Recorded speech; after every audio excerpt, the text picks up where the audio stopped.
Welcome to the second episode of They Don't Want It with the two ex-footballers here, Reni Maitua and Darcy Lussick. Guys, how was the weekend? It was good. Yeah. Don't ask me about Anzac Day. That was a big day. Thought we'd do a bit of a recap, but maybe not. No, I've forgotten most of it. But, no, it wasn't too bad. Watched a bit of footy. Obviously celebrated the Anzacs. Had a golf day, South Juniors golf day on the Friday.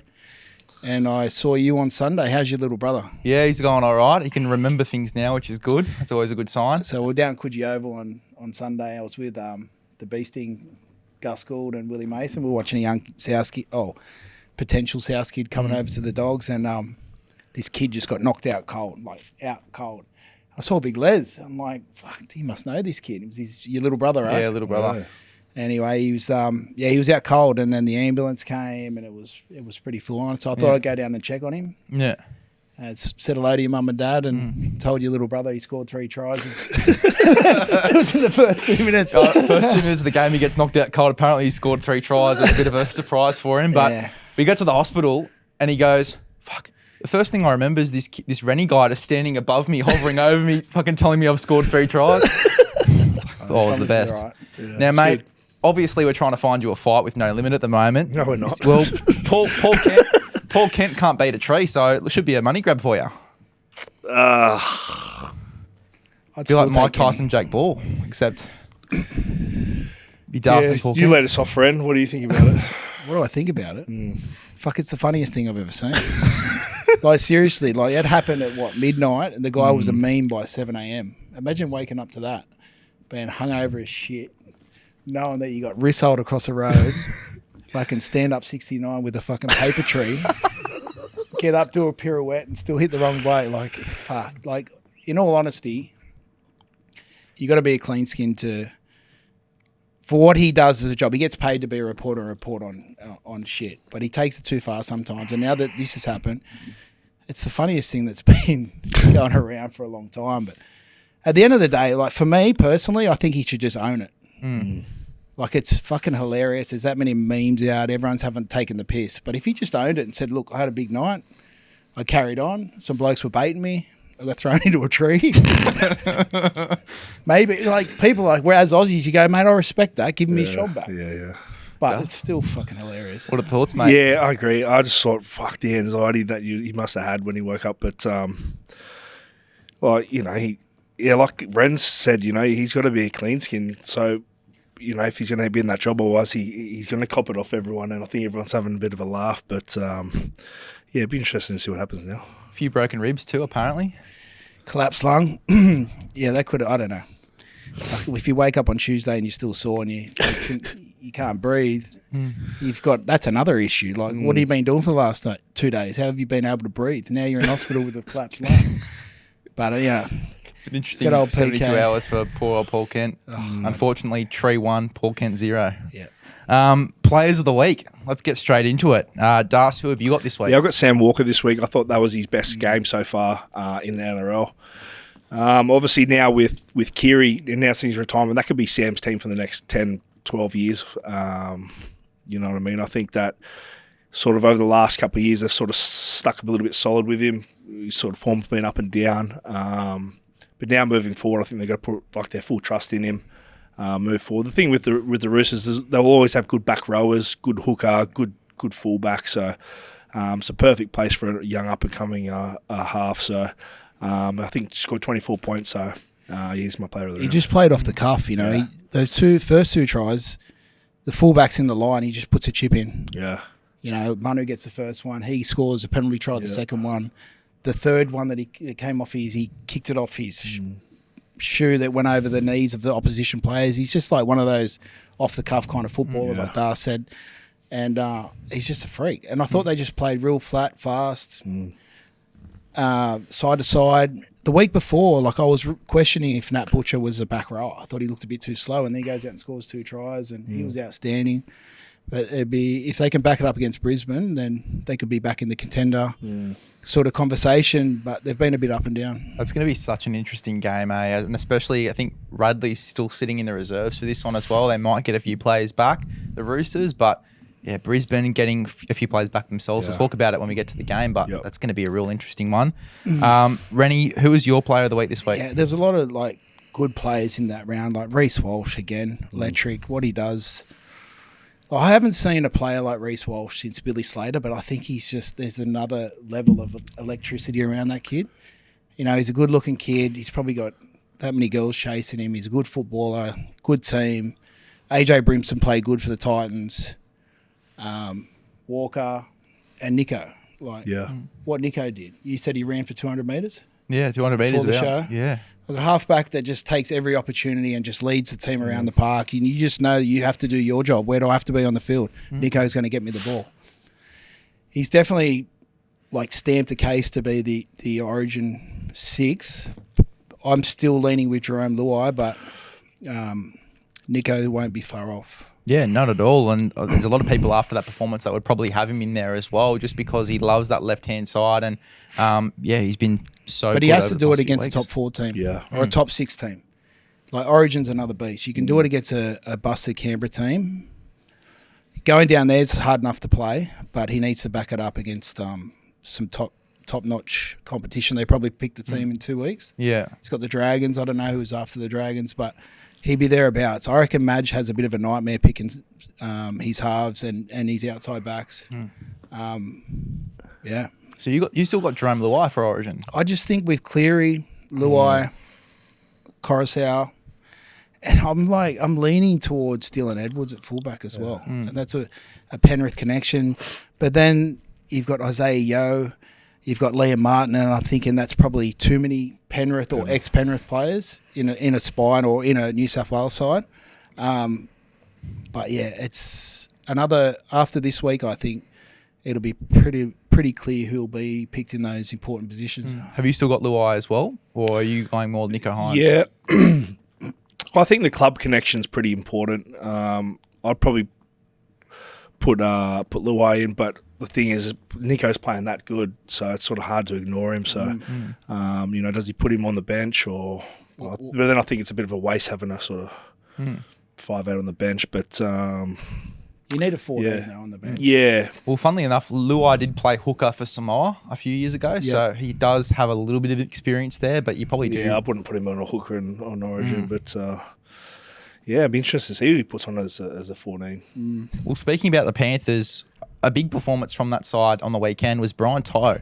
21 tackle busts. He breaks the record for most tackle busts in the game. Wow. Do you want to have a guess who was next in line there? We sort of spoke about it pre-show. I already know, so Darcy? I've got no idea.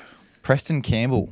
Tackle break. Yeah. he was 20. hard to tackle. Yeah, 2008 I think it was. They were Really? speaking about it on one of the other shows that I was watching. But yeah, Preston Campbell. And I think it's Tom Trbojevic just after. Yeah. Wow. Pretty insane, right? that's And, good. you look at Preston Campbell, who obviously was king at just evading players. And, you wouldn't be too surprised when you think about the way that he played. But yeah, look, just being in that class, Brian To'o. Can you imagine how deflating it is for a team, right? So you think you've done well, you've done a set, you roll out of the back end, you kick it down, Brian To'o gets the ball. Yeah. Bumps off 2 players. He'll bump players off, go back to them, pick them back up, and then bump them off again just for fun. And then he will just blow the ruck up. There'll be like 2 or 3 bodies on the ground. He'll get a quick play of the ball. Then you got to deal with Leota, Fisher Harris, Liam Martin. Then Dylan Edwards will take a carry on the 5th, try and skin you on the inside. Cleary puts up a 6-second bomb. And then you've got the whole fucking team coming down at you. You're coming off your try line all of a sudden because Brian To'o gets the whole set started. Like the kid's a freak. As a winger, like we bag wingers, but the amount of work he does and what he creates for the Penrith side is unbelievable. Unbelievable. Das, I'll ask you, I'll come back to you as well with this question. Do we think that Brian To'o's probably sort of getting close to being one of the better wingers in the modern era? Yeah, for sure. Look, his stats were what he's got 69 tries so far, 3 premierships, 9 origins. Wow. I dare say he's probably on track for another premiership pretty soon. More origin games, so he's a great finisher. But like Ren said, he does that tough stuff. He does those big tough carries coming out of when they turn the teams around. So Yeah, he's and I think he's only still pretty young, so we've got a lot of years ahead. What about you, Ren? Do you think he's one of the better wingers in the modern era at the moment? Oh, those stats speak for themselves. Like he's obviously he's the premier winger. Who's better than him? Exactly. There's no winger better than him.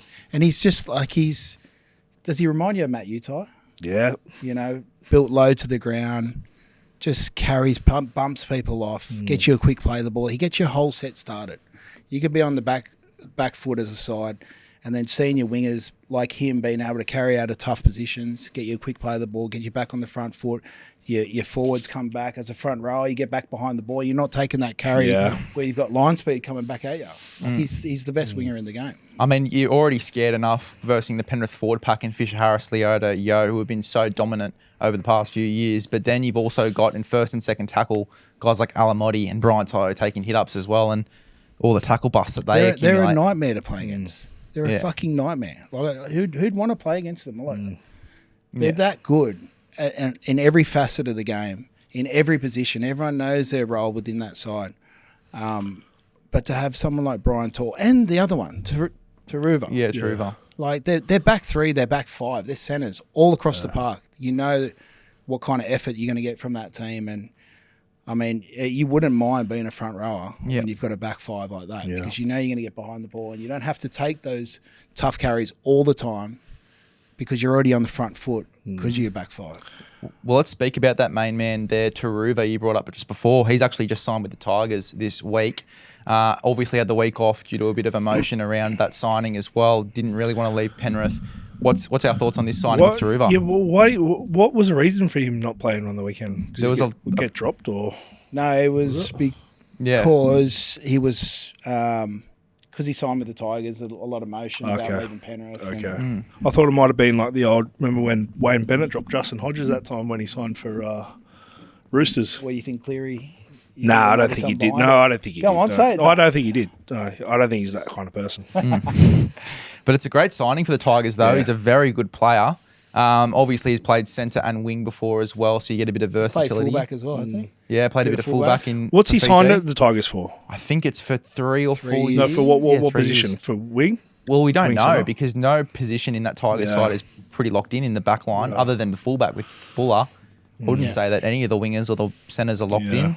Where would you rather him run, centre or wing? Oh, look, at centre wing, they're just pretty similar positions, you know. What I was going to say with that signing itself, you're in a premier team that's looking like that'll maybe win another 2 premierships, 3 premierships, who knows? You've got to compliment the Tigers and Benji Marshall and Shane Richardson, that the kind of weight they hold with power to be able to still convince a player that's in a Penrith team to come to the Tigers who are in that rebuilding phase. You know, if it was the Tigers of old with the last couple of board members and coaches, when stuff got leaked, like nothing came out about this. No, this came out of left field. So for him to leave Penrith is a big call, but you got to compliment the Tigers. Still being able to jag signings. Funnily enough, you say that. The rumour was that he had signed a deal with Newcastle. That was the rumour that was coming out before this deal had been signed. So they have really kept it under wraps, and credit to the Tigers for turning a lot of things around. What are your thoughts on the signing personally? Yeah, I think it's a great signing. I think the Tigers have some really good backs. I remember I was watching them against Parramatta a couple of weeks ago. Their backs were really good. I thought... they're obviously with Lockie Galvin there. They have Luai next year, so they're shaping up to be pretty good. I think they might need, maybe a bit more class in the forwards, possibly. But once they have this another year under their belt, I think they could be all right moving forward. Hopefully, Stefano doesn't leave. Yeah. Apparently, Penrith are talking to him at the moment. Yeah, that's not fair. Yeah, no. They should be cut off from all negotiations there. Just to keep it even for everyone else. If he goes to Penrith or Melbourne, he'll be one of the better forwards. Well, Penrith have, obviously with Fisher Harris going now, they'll have a bit of money to get a front row, so they can, with Fisher Harris money, they could get whatever front row they want. How much are you chucking if you're a Penrith at Stefano? If I'm Penrith, if you're Penrith, you can look because there's such a production line and they've got every position that's strong. You could probably come down a little bit. I don't know what, 700. Yeah. But if you're a struggling team that needs front rowers, you're paying 8, 9, up to $1 million for him. Because there's not many front rowers out there. Yeah. What about you, Das? What are you paying for a Stefano if you're Penrith? Like Ren said, those real premier clubs, they can probably get those players for cheaper because they want to go to such a successful team, and then their success will come later. They'll play rep footy, Origin Australia, or whatever his country that he chooses to play for. But he'll be in the Origin team. Yeah, for sure. Yeah, for sure. I think he will be. So and that puts his stocks up. I think 700-800 for sure. Someone will pay that for sure. Going back to Penrith with the Taruva signing, we saw Alamotti come in on the weekend, obviously in the Bulldogs production line. Great player, obviously just didn't look his best at the Dogs in the time that he came in. I don't think anyone looks their best at the Dogs last year or the couple of years before. Well, exactly. But then goes to Penrith and has this unbelievable performance as well. Like we see Brian To'o with his 21 tackle bust, but we see an Alamotti come in, and that first half was outstanding. Well, you know how many times you've seen that when you've had big raps on players, and you put them in a system, in a struggling system, and they don't shine, and people think, oh, where were the raps coming from? Then you put them in a good system where they just have to worry about their job, and they've got other people doing their job. It makes them so much easier. Like the perfect example is Melbourne in that situation, right? So Brian Norrie, just a toiler, front rower. Was playing back out in the country. Bellamy takes him out of the country, puts him in a Melbourne system. He wins 2 or 3 premierships, because he just did his job. He didn't have to worry about anyone else. So when you put someone in a Penrith system, it's fucking pretty simple. Yeah. They're going to shine. They're going to be able to show what the skill level they have. They don't have to worry about fixing the guy on their inside role because they're not confident in them. And it's pretty simple. Just do your job. It's crazy to think that Penrith would have a lot of money left over from Fisher Harris and Taruva going, yet they've got guys that are coming through the grades that are going to take those spots. Like absolutely insane, right? Yeah, well, I think we were talking about it last week. The production line, they have such a big junior nursery out there. Everyone wants to play for the Panthers. It's sort of like the old, when we were sort of coming through the Dogs, or Brisbane was seen as a real premier place to go. But, Penrith now. But the thing is, there'll be a kid who'll step up. 2 or 3 years, he'll be a premier front rower coming out of Penrith, I reckon. Yeah. Well, let's move on now to South Sydney, who have got a bit of trouble at the moment, obviously towards the back end of the ladder. Yeah, I know. It's poor for my mental health, I tell you that for free. It's fucking not doing well too at the moment. But I want to talk firstly about Lewis Dodd, the recent signing that they've got, halfback from the Super League. Obviously, if you don't remember Lewis Dodd, he played in the World Club Challenge 2 years ago and kicked the field goal to win the game against Penrith, or penalty goal or something along those lines. Yep. Great footballer. He's won, I think, 1 or 2 premierships over there. He's 22 years old. He's probably one of the better players in the Super League at the moment. Is it the right direction, though, for South Sydney to be heading in? As a South supporter, what do you genuinely, in your heart of hearts, what do you honestly think? Well, we were talking pre-show. Yeah. I think forwards is the way to go. Okay. I think you need to go for forwards. It's a confusing signing, right? So you've got 4 halves there already. If you include Jack White, Cody, Lockie, and the other kid. What's his name? Hawkins. You got 4 halves. You're leaking 34 points a game. Not to mention last year. It's your defence that needs to be fixed. You've got your second best forward retiring at the end of the year. You've got Cameron Murray who's playing. You're going to send him to an early retirement. He's playing that tough. Jai Arrow's injured. But then you go on fucking sign English half that hasn't been tested and bring him into a South team to fix your issues. I don't. It's a confusing signing, and I have no doubt he's a great signing. But then you're just putting the same pressure on this kid that you put on Lockie when you fucked up and let Reno go. Yeah, like you rolled the dice with Reno, letting him go, and you came up snake eyes. You had a shocker with that one. I can cop that. Then you put all the pressure on Lockie. Yeah, he wasn't playing well. His kicking game was poor, dropping the ball. His confidence was down. He gets made the scapegoat. Yep. Like there was a lot of other players that weren't playing well. Then you go and sign an English half. You fly over to sign an English half on a 4-year deal without even having a coach. 4-year deal. You don't even have a coach. So who's making the calls here? Yeah. Like, who is in that football department going, oh, there's a half. He's 22. He does well in the Super League. He kicked 1 goal in a World Club Challenge.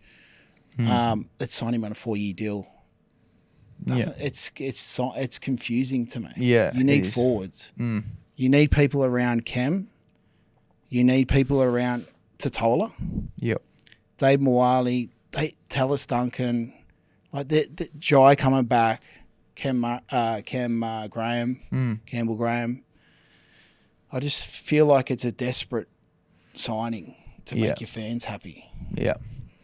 In saying that, I think they do need a bit of direction, but I think that also they haven't given enough time to Ilias and Hawkins to actually have a few weeks in there to gel with Cody, to actually get in there and, make something of it, because they've been given 3 weeks each. About. What are your thoughts? I actually already feel sorry for Lewis Dodd. Like, he plays in a really strong St. Helens team, which has lost about 5 games in 5 years. He's coming to South, and the thing is, no one outside of St. Helens over there cares about the St. Helens player. You know what I mean? He's coming to South Sydney where they're under the pump. So there's going to be so much scrutiny on him, and like he said, he's a great player. He's a very good player, but I just don't think that's what Souths need at the moment. Like, they need some forwards. Like, they need Latrell to stand up. They need the Walker to start standing up. So I just think it's a really desperate, strange signing. But I hope he goes well. But 4 years, I reckon he's home within a year. We talked about Stefano. There you go. Like, South. No, there's no disrespect to him. I just think that they're setting him up for failure. Yeah. Save that money and go after Stefano. Yeah. But is that a play you'd be going for, throwing the kitchen sink at him? 100%. They need forwards. They need help in the middle. I've been seeing their defensive issues for about 4 years now. If Penrith are the benchmark or Melbourne are the benchmark, and I've said this before, their marker D, their line speed, their first contact, their kick chase is passive at best. Everyone got in a shootout with South 2 years ago or 3, or like last year and the previous year, or not even last year. They were shit last year.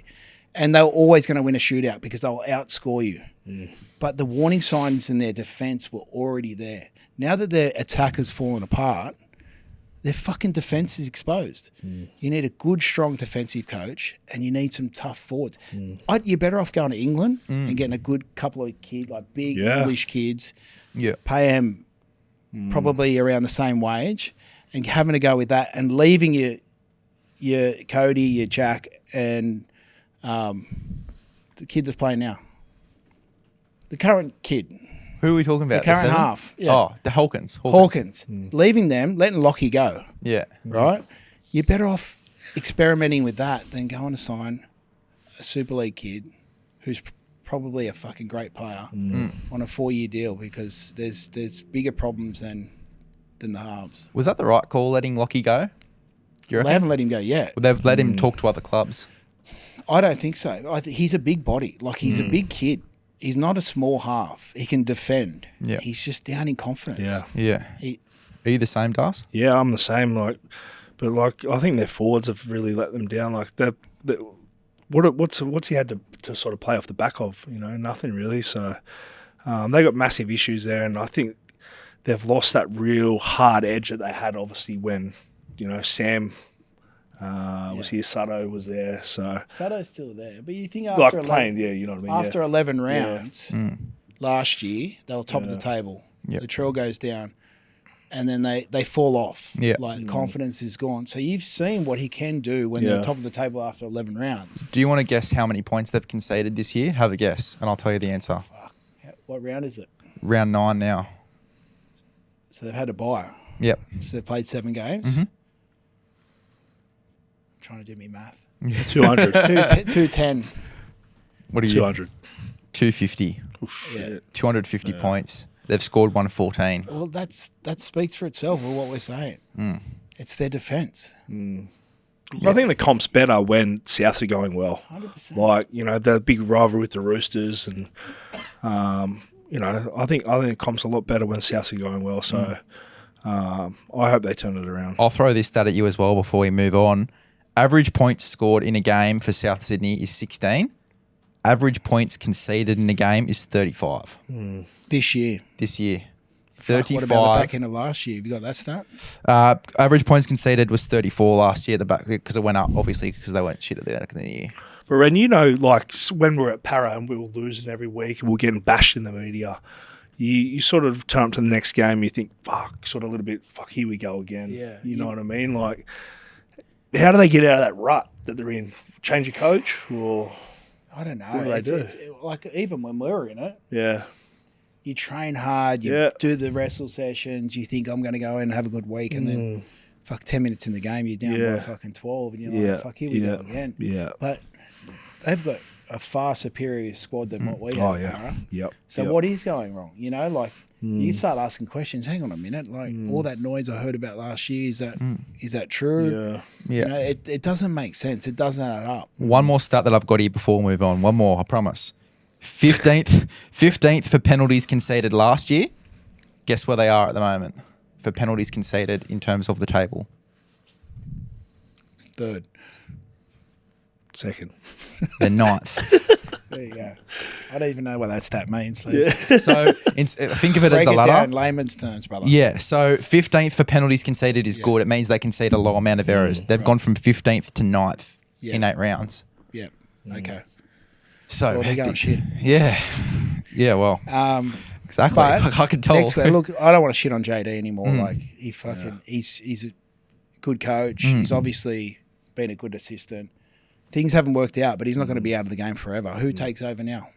I don't know. It looks like it's going to be one of the other assistants in the other club at the moment. They've just recruited a new guy as well. So I think once one coach goes, there's obviously a couple of coaches under pressure. This could cause a bit of a domino effect, you know? Well, who else is under pressure? No idea. We talked about someone pre-show. Yeah, I won't mention it now, mate. You won't mention it now? Yeah. Do you think Bennett goes back? I reckon they're on the phone to him, surely. I don't think he does. No? If Sam goes back, Wayne goes. If Sam doesn't, Well, I seen Sam come out the other day and said he's not leaving. I don't think There so. you go. Unless Sam goes, I don't think Wayne does. And fuck, they'd be looking at Richo too, Shane Richardson. Well, do they get? He's do they actually get just a? re-signed with the... I know, but Do they get a money talks, caretaker doesn't it? coach in there for another year until Sam comes back? Yeah. 'Cause I think that's what they need. Like I seen an interview with. You can't wait though. yeah, true, Like, yeah. like, hey mate, we just use you for a year. Yeah, Even though and then you've- beat it. See you later. We finished top 4. Yeah, I don't Made think it they to a can either. prelim. Yeah, but We'll move on so my mental health isn't scarred too much further. sorry, Les. That's all right. DC and Hamole suspended for 2 weeks. Yeah. So devastating for the Manly Seagulls over the next few weeks. They've got the not the best draw either. I mean, that's going to be tough for them without their general there, Ren. Yeah, well, that just gives Brooks the opportunity to stand up, doesn't it? Everyone's sort of been riding the Brooks train about how he can just play his natural game. DCE takes control over everything. Now he gets his opportunity, and that's what players want. That's what anyone that's an athlete, anyone that plays half wants that opportunity. All right, I can take the reins. He's only gone for a week, 2 weeks. I'm up for the challenge. So Brooksy goes to 7, you reckon? 6, I think they're going to 7. bring in. I think they said Jake Arthur's on standby. I was reading before, so But Brooksy will take the reins. yeah, Yeah. 100%. You know, he's the he's played Yeah. obviously more years in first grade. But on that, did you see the tackle? Yeah, I did. I think they both contributed to it. Daly probably less than Hamole, but you know, I think I was saying before, 320 games, never been suspended, and then he gets the same as if it was his first game. Yeah. You know, so maybe there must be some sort of compensation, but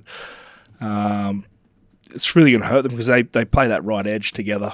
So they've been killing it, but yeah, it'd be interesting to see. It was fucking dangerous. Yeah. But it was accidental. Yeah. Yeah. Like, I just don't... Like, you think about how tall Sean Laney is, probably like 6'6", 6'5", 6'6". Olikuatu, he's come around, he sort of hit him around the hips. And what you get taught in footy is to get your underhooks in and break their hips. Well, but you don't mean literally break their hips, it's break their core. So you put them on their back. And it just looked like he was just too strong. Yeah. Just got that clench in and just broke the hips, and he just went arse over. It didn't look good. It didn't look good at all. But you can confidently say pure accident. Yeah, no malice maybe in not like Taaffe Milne, but it was... Exactly. We'll talk about that in a second. But what about Sevo as well in this game with the forearm to the face? You take this on, Darcy. I don't. It's not. I did a lot of stupid things on the footy field, like so I can't. But that really hurt them towards the end. They were sort of right in, and then they made him pay by scoring 3 tries down that edge in about the last 6 minutes or something. Yeah. So. That's what wingers do when they get excited. They carry. I was actually. I've made a tackle. Yeah. But I think the last. Did you see when he was telling Gutho? He's that. like, review it, and then they showed up on the thing, and Gutho just looked at him and just turned around like. But the last Review what? I think he was saying, I didn't do anything. the last person I want forearming me in the face is a big VJ guy too. With a lot of but it was just malice. like I don't know. He must have got a bit excited because he made the tackle or something like that. But fuck, it hurt. It hurt them. You know what I mean? Yeah. Another bad week in the Lussick house this week with my dad. Another loss. Tell my brother fucking win a game or get out of the house. Yeah, so it's not good. He'll be homeless next week. Well, we'll talk about Taaffe Milne now. Like, that was just stupid, the legs tackle on Munster. Could have broken his legs. Fuck, did you think he was playing tunnel ball or something? Oh. You know that. You remember that game where he like crawled through people's legs? Well, no, I have no idea, mate. I this like guy to get out doing? and do stuff, and I don't like to sit around and play Are you tunnel sure ball. you like to get out and do stuff? Fair enough then. It was fucking bizarre. It was a bizarre. Yeah. But I think that just sums up like South at the moment. You sort of see when stuff isn't going their way, they have like these sort of brain explosions. But that was I don't know what that was. That was crazy. Like I know Tane, I like Tane, but like I said before, I've done a lot of stupid things on the footy field, but that was like front on, like that was freaking dangerous. Yeah. 2 weeks, man. Is that what do you get? 2 weeks. 2 weeks when Hamole and So what happens if he got 2 broke? weeks. What happens if he broke his leg like Ilias? What's he getting then? The NRL surely find some loophole to give him more then, but What did Freddie get? So Freddie got 4 weeks, but he went in there. They tried to give him 8 weeks. Yeah, right. So what's the? So Ilias, it was shocking that he broke his leg, right? But then how do you scale that for 2 weeks? Like for a tackle that could end someone's career. Real like intent to injure someone, and then with Freddie putting on kick pressure. Yeah, you know. Yeah. They just need to find some consistency because I'm freaking confused at the moment. But when you're in a side as well that's not gone too well in terms of depth in the back line, and you've just done that, and it's cost you 2 weeks. Yeah. It's frustration. It's just bizarre. Like it was a strange. Even if he was trying to get him to the ground, like the technique was shit. Yeah, you know? Like it was like, what are you? He knew doing, what he mate? was doing. Yeah, he did. Yeah, well. I mean, I've been flogged a few times myself in terms of scorelines. Playing for the Wombats, went from bronze to gold. Been up, put some dead set scorelines on us, but I haven't gone and taken someone's legs out. You need to try. Maybe I'm too much of a gentle giant. I don't know. But yeah, no, fuck, it's just so dumb. It's so dumb, and the disparity in terms of weeks is so interesting as well. It's just not right, What about the kickoff rule? Obviously, there's been a bit of talk about that at the moment, saying they're going to abolish the kickoff. What are our thoughts on this, Darcy? Look, where do you stop with what they're trying to do? You know, like we're going to end up playing touch football soon. Like I understand the concussion, you have to look after we got the HIAs and everything, which is fair enough, but like it's part of a spectacle, isn't it?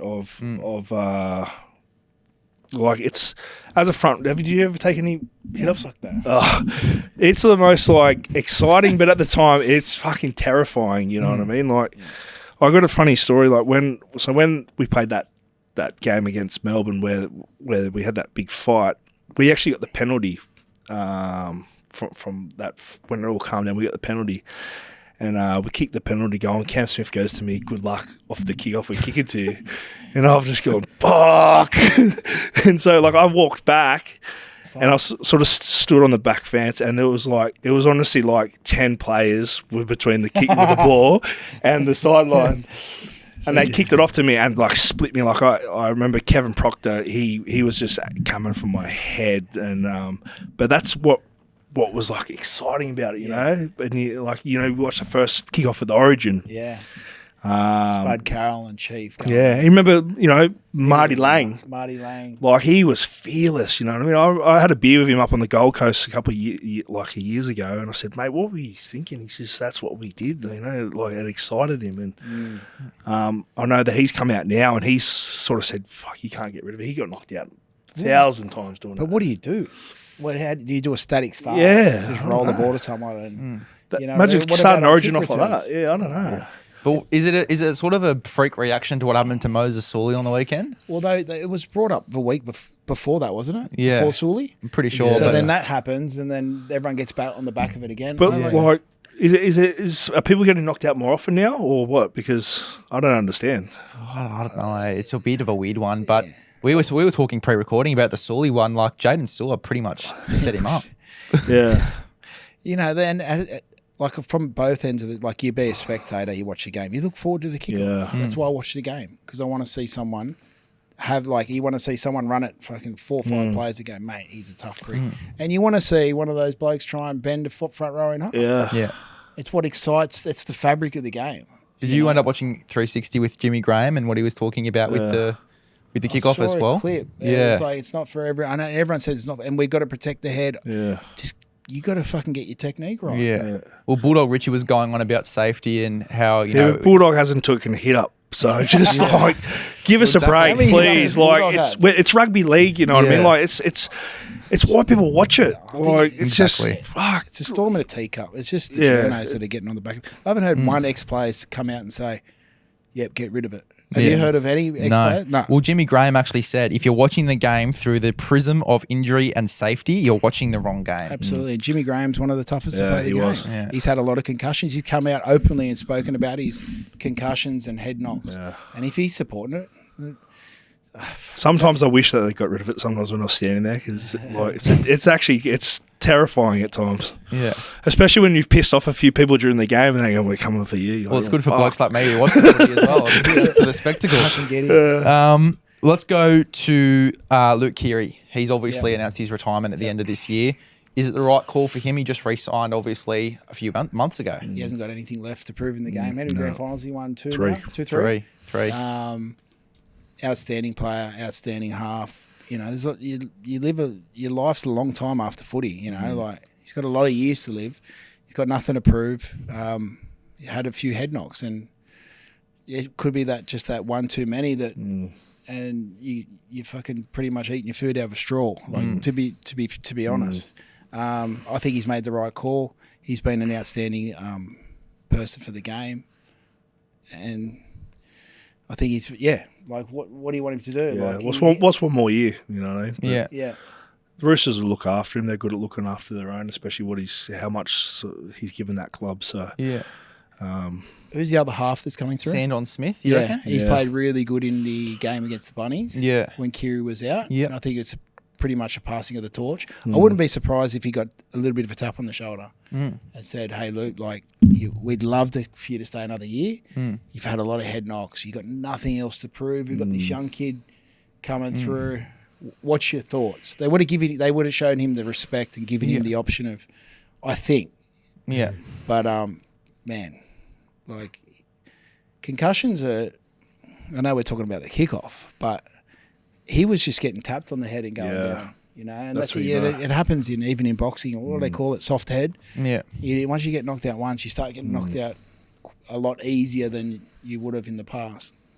So, no, congratulations to Keary. He's been an outstanding 12 seasons, 3 premierships, 212 games, 45 tries. He's had a great career. I would have loved to have half of that career. You know? Yeah, so good. So Sandon Smith, the guy to come in for you as well? To be honest, I don't know too much about him. I was wondering whether they would go out and get sort of a premier half. But the thing is, we go back to it. Who's the premier? There's no premier halves available, and there's not really many left anymore, is there? So we talked about before money talks, right? Yeah. Well, let's touch on the Roosters for a second. Luke Keary, Jared, Suwali, Manu, all leaving at the end of the year, plus Tupou and Angus Crichton currently unsigned. It leaves $4 million in the Roosters' bank. The sombrero's getting full. That we know of. Yeah. That's true. It's probably infinite, isn't it? It's like Mary Poppins' handbag or something like that. It's not a bad position to be in, but and a club as powerful as Roosters, you still need to be smart where you spend your money. I'd be re-signing Crichton. I'd be re-signing Toops, given that they want to stay. Yeah. It's a bit worrying having 2 young halves potentially, leading the team around. You maybe you lost Suoli'i. The Roosters were the best team in SG ball. They didn't make the grand final, so they've got a lot of stock coming through there. You could probably cover that wing position. The only thing that worries me there is, and there's some good forwards. I just maybe in the halves, like who's going to be their support half outside of them too. But then money talks, right? Yeah. Like if Roosters want to buy someone, people that are under contract could potentially say, hey, I want out. Yeah, imagine all the players now going to the managers, hey, maybe say something to the Roosters for me. Because everyone wants to go to play the Roosters. Yeah, you're getting looked after on and off the field of the Roosters. I think the Roosters tried to go for Mitchell Pearce at some stage earlier in the off-season, or I think a bit late last year as well, just to do a bit of a Cooper Cronk to come in for a few years until they find someone or until they blood one of the younger guys. With this massive war chest that they've got now, the $4 million, do you think that they go out into the market and grab a few players, or do they just go with the juniors? We talked about Sandon Smith. They've got great forwards. Like, do they just keep what they've got? You keep Crichton, you keep Toops, and you look at their 19s SG ball side, they were probably the best team in the comp. They didn't make the grand final, but you'd stick with mainly your juniors. There's no other older half. It's concerning having 2 young halves in the side, especially trying to lead a first grade side. Like, Walker's only 22, 20. Yeah. He's the baby, but he's in his 4th year of first grade. So then you're giving him all that pressure. If there's an older player on the market, you'd look at it. But I think they're going to be okay. What about you? Yeah, I think they'll be fine. Like they would have had juniors circled from years ago, you know what I mean, ready to go. They're really good with their juniors. But the thing is, if there becomes a real premier player on the market, they can pick him up straight away. Stop the fight, right? Yeah, Far out. $4 million just sitting there, just like sweet. Look, I'm excited to see how the Roosters look over the next 2 to 3 years, because we could see a very different Roosters side. You'd think that Tedesco retires too over the next 3 years. I mean, you're looking at a very different Roosters team very, very soon, which is going to be very exciting. Well, lads, let's get straight into the preview. But first, we've got a new bloke joining us this week. Max Beery, what's going on, brother? He's a handsome hunk of a man, mate. You can ask him. Well, boys, it's good to be here. You know, I've been watching this podcast for a while, and as soon as obviously I got in contact, it's good to watch live as well. It's a good watch. So I'm going to be bringing a funny segment into the show, and I want all the viewers to know about. So I want to introduce something. Every week, my mates and I, we've got a bit of a group chat, and we've got this highlight of the week. It could be on or off the field. We'll just send it in, have a bit of a giggle, you know. Anyway, this week in the group chat, I opened this video and I was looking at it, I was thinking, the fuck's this big frisbee being thrown at the tree for? I had to double look at it, fucking poor old Paul Kent. But listen, I mean this, look, hand on my heart, mental health side of things, I hope he's all right. But so what I'm going to be doing, guys, so everyone that's out there, whether you find a funny moment that's on the field or off the field, I'm going to be bringing a new segment in. So I'll be tagging you guys in, send it through to me, and we'll be getting it up and we'll be talking about it and having a bit of a giggle about it. Let's go. I can't wait for this. This is going to be so good. Mate, what team do you support? Well, mate, it's look, the short answer or the long answer? I'm going to tell you anyway.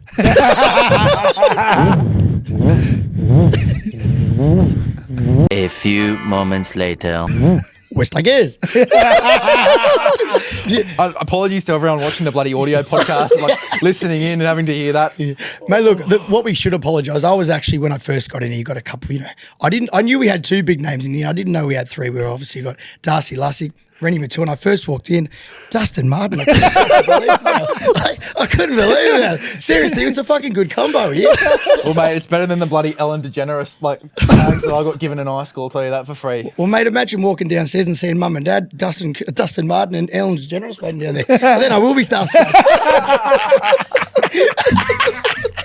Nothing but love, brother. I'm only joking. You're a handsome monkey, man. It's all good. But, mate, this is going to be a lot of fun over the next few weeks. Let's get into round 8 preview. We're going to obviously get the boys' tips for this weekend. Let's get straight into it. Rabbitohs and the Panthers. Beery, since you're the new bloke on the block, let's get your tip first. Well, mate, I reckon my special of the week is the Cowboys. Look, I'd say to put the house on them, but I've done that in the past. You drive down my street, none of my neighbours have a house. It's pretty much it's a neighbourhood of no houses. But I like the Storm minus the start, which is 30.5 if I was to have a bet. And obviously the Cowboys minus the start. And for a roughie, mate, I don't mind the Roosters. I reckon they're going all right at the moment.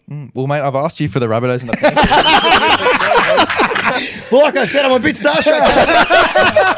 So it's a great start. I love it. I love it. Yeah, that's so good. Rabbitohs and Panthers. Who we got? Jeez, mate, put the house on the Panthers.